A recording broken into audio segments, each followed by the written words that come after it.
Hey, what's going on, social media world? Aaron here with parte 2 of the MS Journey series or whatever that I'm doing or stuff like. Anyway, okay. So the second part I wanted to cover chiropractors. Chiropractors are important, and I mentioned at the beginning the part one that first I was diagnosed in 2010. I started like the swank diet, and then and the swank diet's benefits are, in a nutshell, kind of what it does is sort of put it into like simple terms. I mean, you can check it out on the website, and they explain in detail like the studies that they did with the people and all of that stuff. It's like a 36-year study. And also something I didn't mention in the previous video as it relates to the swank diet. Part of what drew me to the swank diet was the results. Okay. So with the state-of-the-art medicine at the time that I was diagnosed, my neurologist was very, I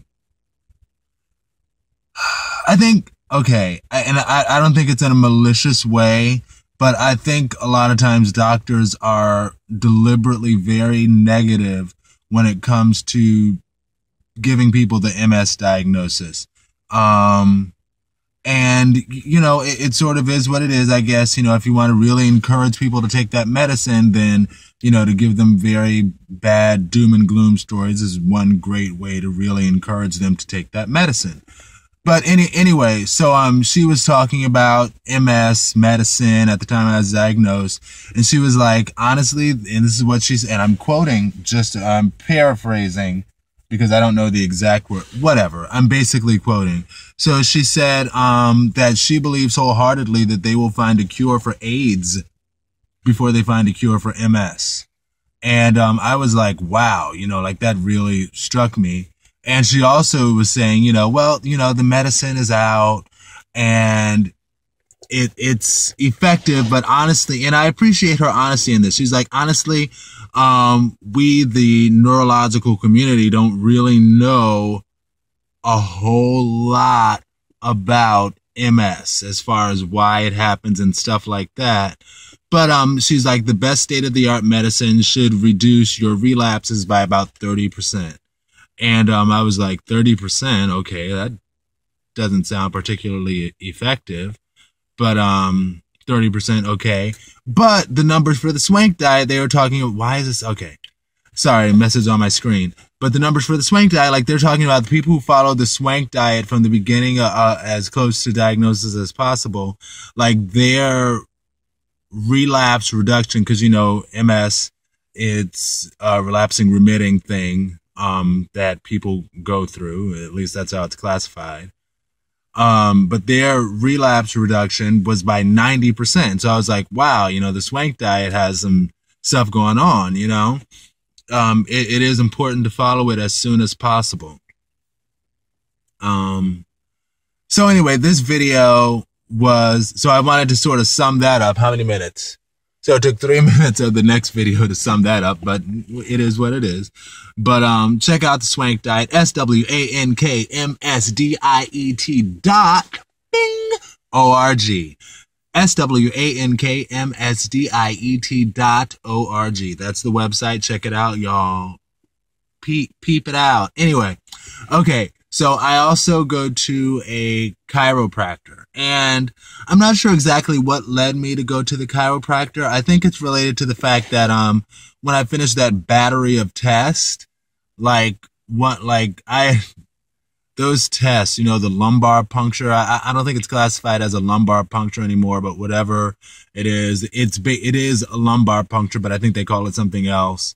And you know, that, you know, it didn't hurt when they did it, but I tell you, that stuff knocked me on my back for like a good little while. And I remember at the end of that being like so happy when I was able to like get up out of bed and like walk to, and like go to the Walmart, you know, like that's crazy.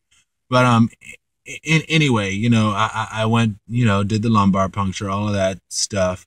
And I realized I'm like, you know, my back doesn't feel that well. And I thought about a family member of mine who's gone to a chiropractor and talks about the benefits of that.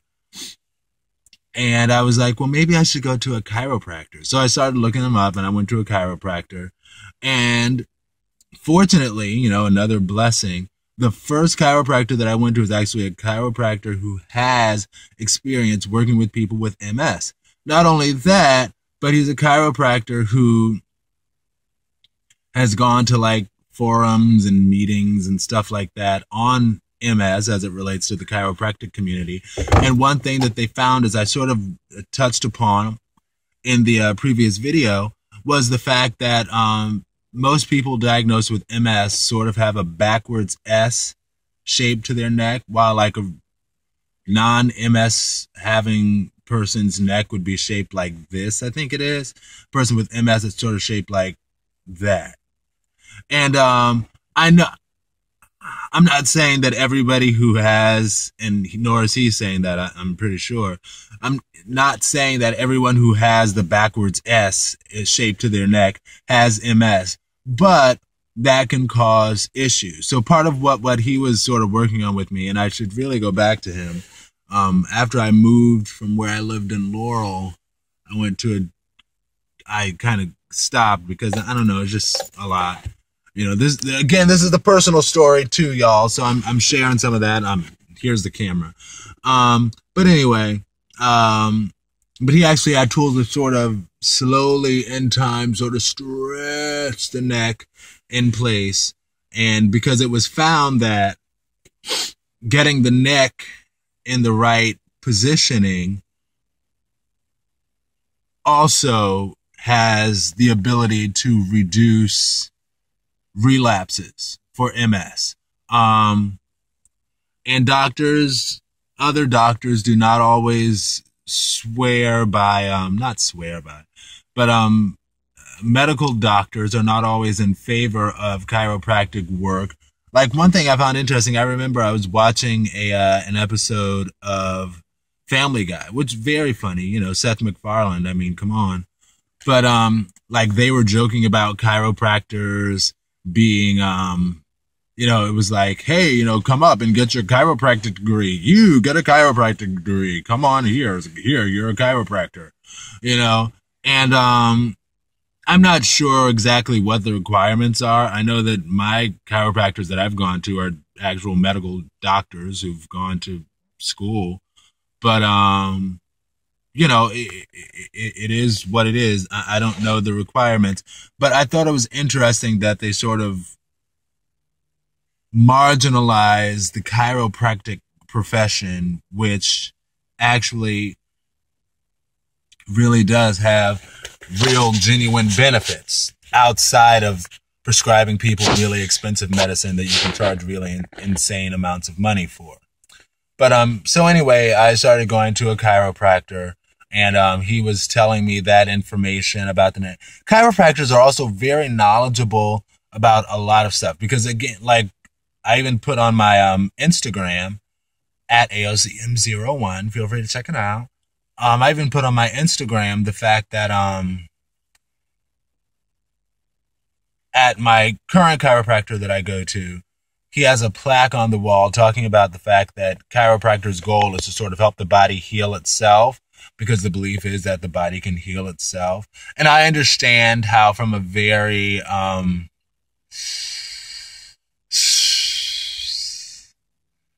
conservative medical mind point of view, to hear people talk about the body healing itself probably sounds like wacko, woohoo, or whatever. I don't know, whatever sound effect you want to insert, fine.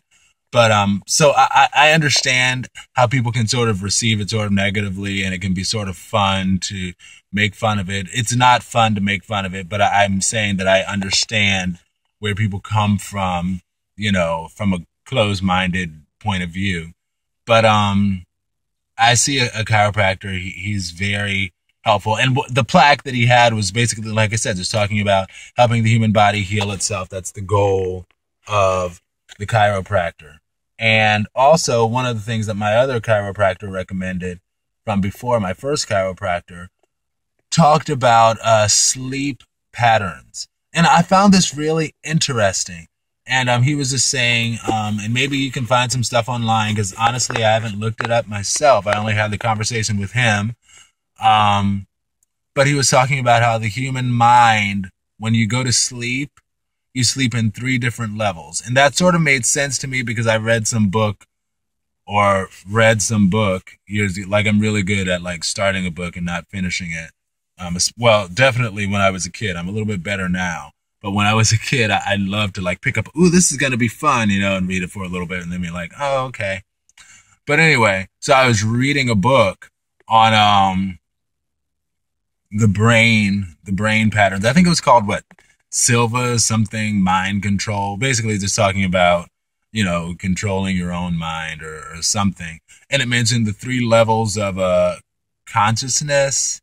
So when he explained the fact that we sort of sleep in 3 levels of sleep, and we sort of go in and out of those levels, like the first level, like your basic, you know, sort of asleep, kind of, I guess, cat nap sort of level. And then the second level is sort of your intermediate sleep, where you're a little bit more than a cat nap, but not quite a deep sleep.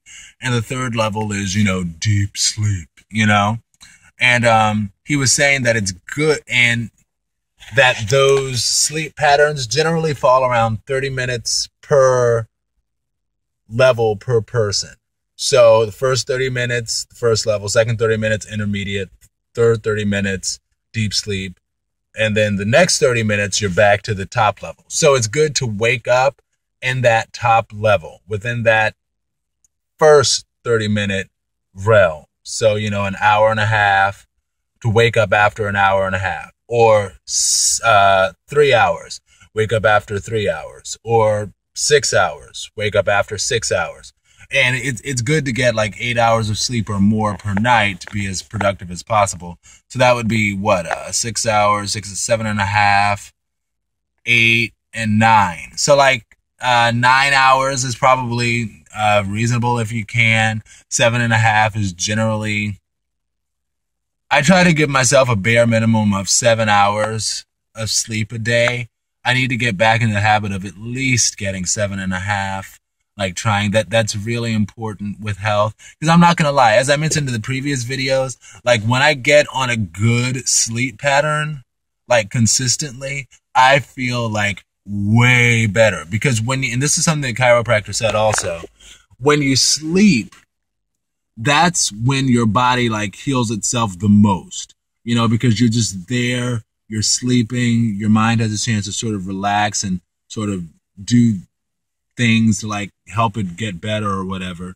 Like one thing I used to think about, I remember when I was a little kid and they came to school and they talked about our immune system, and I don't know if they described it as this, they probably did, and I just adopted it like, oh, that's such a really cool way to think about the immune system. But to think about it like a first aid kit, your body's first aid kit. You know, and for your body's first aid kit to be as equipped as possible, it's best to get as much sleep as you can. You don't want to become a sloth, of course, because that's not healthy. But to get an ideal amount of sleep, and possibly ideally within that 30-minute wake up realm pattern.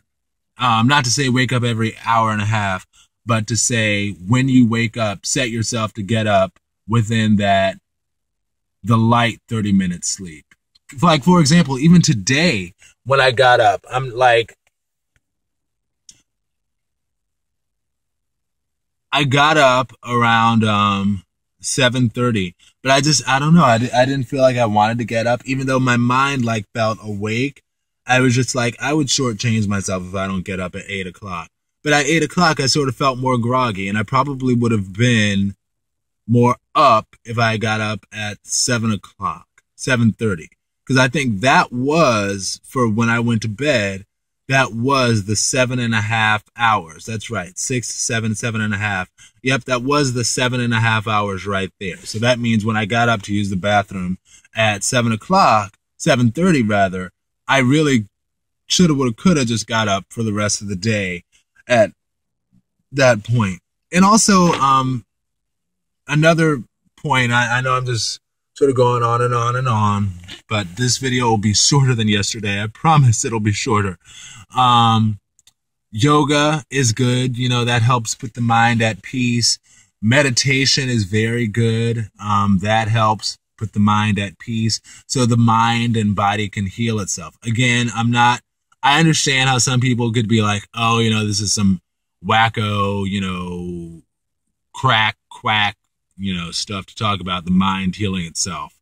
But not really. Like, our bodies are made to heal themselves, you know, and it is what it is. So that's the thing there. I also, you know, I believe we are made as human beings. We have a higher creator, God Almighty, I believe. And I believe that we are made to, you know, heal ourselves, you know, like all of these diseases and stuff like that, like they weren't really around back in the day. So, you know, you have to, that's not what this video is about. This video is about going to see a chiropractor. A chiropractor, I think, is beneficial. Make sure you get enough sleep. Try it out. Try sleeping in those 30-minute patterns. See how they work for you. It's my understanding, like he was saying, that it's a little bit different for everybody. But, you know, try it out. It might be 30 minutes. It might be 25 minutes. It might be 35 minutes. But just patterns. But just give it a try. See how it works for you, you know? And also, he said, do not use your snooze. I used to like literally set my alarm like an hour before time to get up, like an hour to an hour and a half before time to get up, just so I can snooze that whole time. And I remember when he asked me, he was like, so you snooze a lot? And I was like, yeah, I snooze a lot. And he was like, well, how many times do you hit the snooze? Like once, twice? I was like, for like an hour. And he was like, no, like all you are doing is just destroying your sleep. You know, like don't hit the snooze a million times. Like maybe hit it once if you absolutely have to, but it's best to just get enough sleep and then get straight up. You know, he's like, you are destroying precious sleep hours by constantly snoozing, and your mind isn't going back into any of those like patterns that we talked about. So you're just sort of wasting your time with the snooze, you know, like it seems like it feels better, but not really, you know. And maybe I'm not going to make that comparison, but you know, it's important to get enough sleep. And I'm not yelling at you. I'm sorry. I hope you all don't think I'm yelling. Like, that reminds me of a time at my job where somebody was teaching some class, and one of the ladies in the job with me in the orientation, she was like, why is she screaming? You know, it's like, why are you screaming, Aaron? Sorry, I'm not screaming. I guess I'm passionate. I'm passionate about it. But anyway, you know, see a chiropractor. That's beneficial. It sort of helps the blood flow. The swank diet is beneficial because it sort of helps the blood that goes to the brain not be like filled with saturated fat, which sort of slows down the process. Sort of. That's sort of what it is, in like basic terms. But check it out, swankmsdiet.com. Check out your local chiropractor. Make sure to get enough sleep. And also, the next and last installment that I intend to do of this, I will cover Noel Baden. So look him up. He's on YouTube. He has a number of videos with major success with a lot of people diagnosed with MS. And that's largely about the, you know, workout, getting those muscles going. You know, there's one video where he had a woman who was told she would never walk again, you know, and like he got her up and walking in a walker. Seriously. And you could tell just by, but anyway, and it's not like one of those, you know, like fake televangelist, so-called miracle healer people, you know, because a lot of times those people. Now, I think faith helps, and I think faith plays a good role. And I think perhaps some of those people do get a benefit from those televangelist people who might not always be the most sincere, but there is a benefit in mentally relaxing yourself to a point where you don't stress things and put enough confidence in being able to do something that you can do it. And you know that's faith, you know. So I think that does play a role as well, not only from a spiritual standpoint, because it's good to be in good spiritual condition, but also from a scientific standpoint, and that you're relaxing your brain, you're not stressing things, and you're believing that you can do such and such a thing. So maybe for some people that does help. So I'm not going to act like everybody on those. This is such a tangent. Wow. But those are the things, you know. Swank diet, check it out. Chiropractor, check him out. Get your sleep. And Noel Batten, and work out. Noelbatten. He's Australian, mate. He's a really cool guy. But so yeah, go ahead and do that. Again, just like before, if you have any questions, feel free to ask me. I'm here. Hey, Aaron. All right. Yeah. Talk to y'all later. Peace. Be blessed.